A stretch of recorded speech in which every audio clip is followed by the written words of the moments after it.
നമസ്കാരം. മലയാള സിനിമയുടെ സുവർണകാലമെന്നാണ് ഇപ്പോൾ മൊത്തത്തിലുള്ള ചർച്ച. ഈ വർഷം നോക്കിയാൽ ഇന്ത്യൻ സിനിമയിൽ തന്നെ ഏറെ ചർച്ച ചെയ്യപ്പെടുകയാണ് മലയാളം ഇൻഡസ്ട്രി. ഹിറ്റുകളുടെ ഘോഷയാത്ര എന്ന് തന്നെ പറയാം.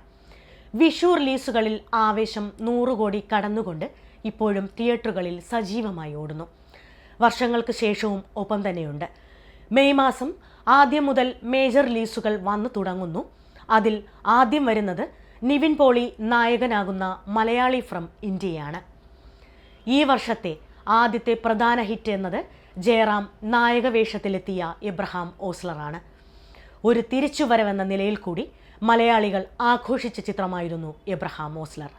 അങ്ങനെ തിരിച്ചുവരവുകൾ നോക്കുകയാണെങ്കിൽ മലയാളികൾ ആഗ്രഹിക്കുന്ന ഒരു തിരിച്ചുവരവാണ് നിവിൻ പോളിയുടേത്.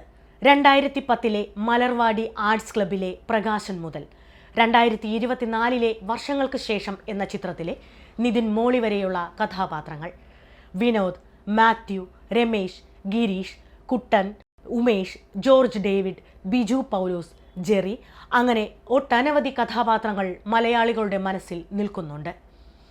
ഒരു കാലത്ത് വലിയൊരു ഫാൻ ബേസ് ഉണ്ടാവുകയും വലിയ വിജയങ്ങൾ മലയാള സിനിമയിൽ സമ്മാനിക്കുകയും ചെയ്തിരുന്നു.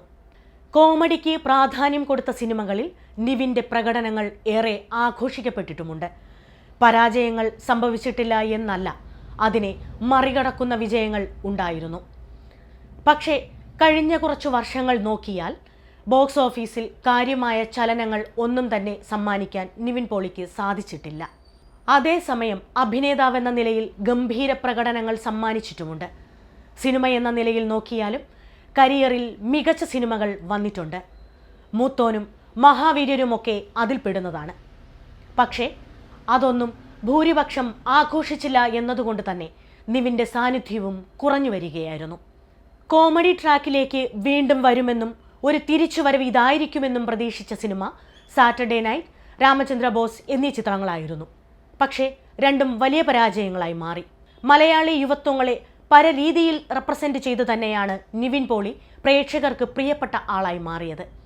അദ്ദേഹത്തിൻ്റെ മിക്ക കഥാപാത്രങ്ങളിലും നമുക്ക് പരിചയമുള്ള ഒരു മനുഷ്യനുണ്ടായിരുന്നു.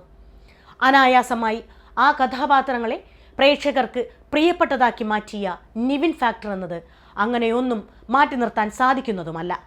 യുവ നടന്മാരിൽ നോക്കിയാലും ഇത്രയും രസകരമായി കോമഡി കൈകാര്യം ചെയ്യുന്ന മറ്റൊരു നടൻ ഇല്ലായിരുന്നു എന്നു തന്നെ പറയാം.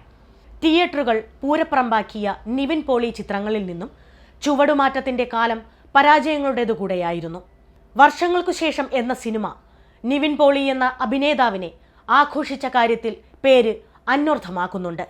അതുവരെ പോയ പേസും ടെമ്പോയും എല്ലാം മാറ്റി പ്രേക്ഷകരെ കൊണ്ട് കൈയടിപ്പിച്ച എക്സ്റ്റെൻഡഡ് ക്യാമിയോ റോൾ. നിതിൻ മോളി സെൽഫ് ട്രോളുകൾ കൂടെ കൊണ്ട് ചിരിപ്പിച്ചപ്പോൾ നിവിൻ പോളിയുടെ സ്ട്രോങ് ഏരിയയിലൂടെ തിരിച്ചു വരുന്നു എന്ന സൂചന തന്നെയാണ് നൽകിയത്. സൂചനയെന്നല്ല, തിരിച്ചുവരവ് തന്നെയായിരുന്നു. ചിരിപ്പിക്കുന്നതിലെ സ്വാഭാവികത, നമുക്കറിയാവുന്ന ഒരാളെന്ന നിലയിലേക്ക് കഥാപാത്രങ്ങളെ മാറ്റിയെടുക്കുന്ന അനായാസത, കഴിഞ്ഞ കുറച്ച് കാലങ്ങളായുള്ള നിവിൻ പോളി ചിത്രങ്ങളിൽ മിസ്സായതും അതായിരുന്നു. ചിരിപ്പിക്കാൻ സിനിമകൾ വന്നിരുന്നു എങ്കിലും നേരത്തെ സൂചിപ്പിച്ച നിവിൻ ഫാക്ടർ എന്നത് മിസ്സായിരുന്നു.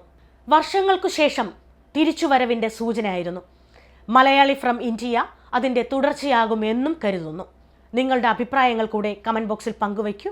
അപ്പോൾ വീണ്ടും കാണാം. ബൈ.